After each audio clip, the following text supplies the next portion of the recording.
This is the beginning of our story of how we left our friends, our family, and our beautiful city to come and build our dream home on the farm. Now that we've finally broken ground, we want to share with you our journey of how we got here. Our plans started pretty simple, but then they soon got crazy.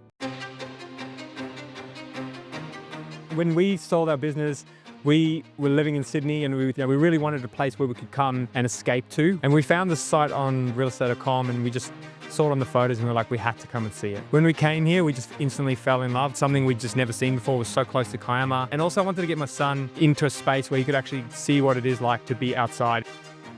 One day my wife woke up, Sim, and she said, I want to move to the farm. He's like, you sure? And I was like, 100% sure. And if anyone knows me, they know that I find it really hard to make decisions. So I made that one pretty quick. And then we started the process of putting our house on the market and selling it.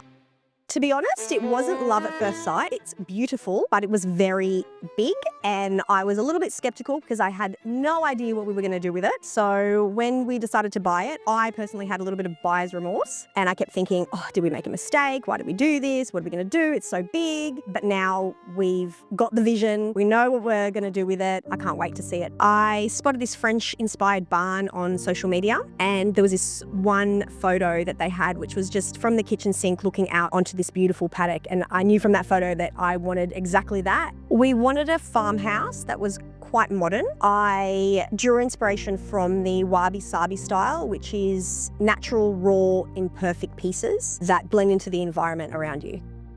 So the first impression I got when I came to see this site was I was absolutely blown away. I don't think I'd ever seen a farm so pristine with the ocean in the background, looking all the way down to the city. It's some of the best views in the South Coast.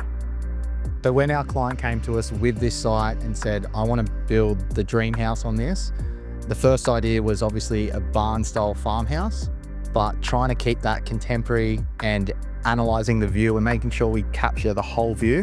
So we didn't understand anything about slopes or cut and fill and any of that stuff. So we just really pictured inspiration of houses on flat land. When we got our designs back though, we were blown away because they'd taken the land and they'd shaped the house around it. They'd introduced this really cool office space, which fits perfectly. My background, working with brothers, working with people, building things. So that was a really cool space. And we could imagine ourselves coming down here, with the families, but then the boys run down and do some work. So we loved that. That was like just some things that we didn't see coming. Neil has a wealth of experience in running Airbnbs. So all of that knowledge got given to us for free. So basically we didn't have to learn it the hard way. Our client came to us originally with goal to have their forever home for their family. And then as the design moved on, we realized there was a great opportunity for the client to have a second dwelling and also a secondary income. So either or, so whether the second dwelling becomes rentable or the main dwelling can become rentable. That's what we incorporated, and we added some wellness studios and some stuff to really bring people to the site and be able to enjoy it as well. So hopefully this can be another Luxury Escapes Airbnb for our client as well when we're finished. And that definitely influenced our design. So everything was changed and adjusted. All of the bedrooms had their own en-suites. There was a heap of parking, nice,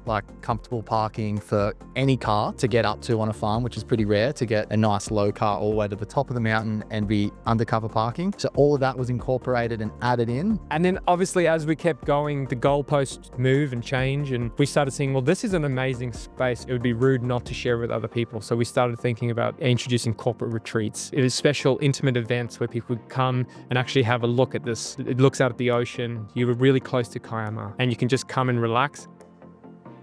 Sim and I are all about health and fitness, so we obviously wanted to do some sort of gym, and we built a small gym, a 200 square meter one. So very excited. It's probably my dream. It's probably one of the most things I'm most excited for, but we'll have that for the guests as well. So we picture a place where people can come, businesses can come, spend a week off site, come here, train, have sauna, ice bath, get private chef, and just enjoy their lifestyle, but then also do the work, right? So we're really excited. Can't wait to see the space actually and walk inside the frame. So the biggest challenges we faced on this site was obviously it's quite steep.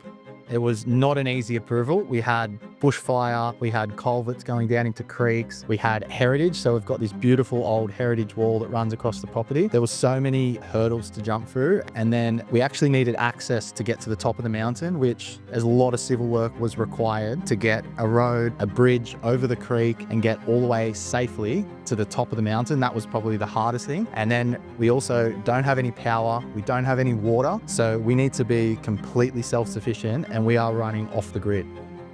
And we've finally got to a point where we got an approval and we've worked out a way to power this massive house off grid. So what I think is unique about this property, it is actually a genuine working farm with a lot of cattle. So trying to incorporate a luxury escape, business, a family house, wellness retreats, all those things are well and good, but when you've got cattle running around the farm, there's obviously a lot of fencing and a lot of segregating areas and things like that needed. So all of those things have been addressed in the design and we've worked out a way that we can still have a beautiful working farm so that the guests and everyone on the property can still enjoy all the animals on the farm, but they don't come in and ruin all the beautiful landscaping. So that's one thing that was also a struggle, but I think we've come up with a great solution. Once we overcame all of the issues and getting compliance and approvals, the biggest thing was making sure we came up with an incredible design, because you only get one shot at it, and a view like this, we knew we couldn't waste this site.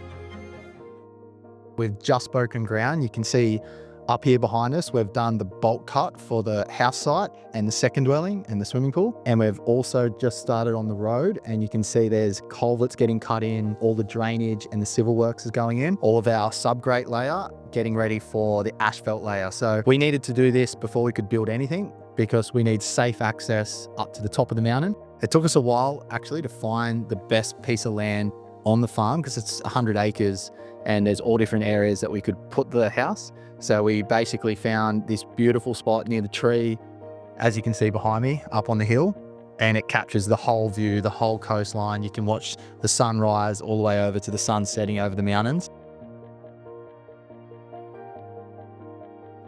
We've got big plans and big dreams for what Agape can be, and we can't wait to welcome you here.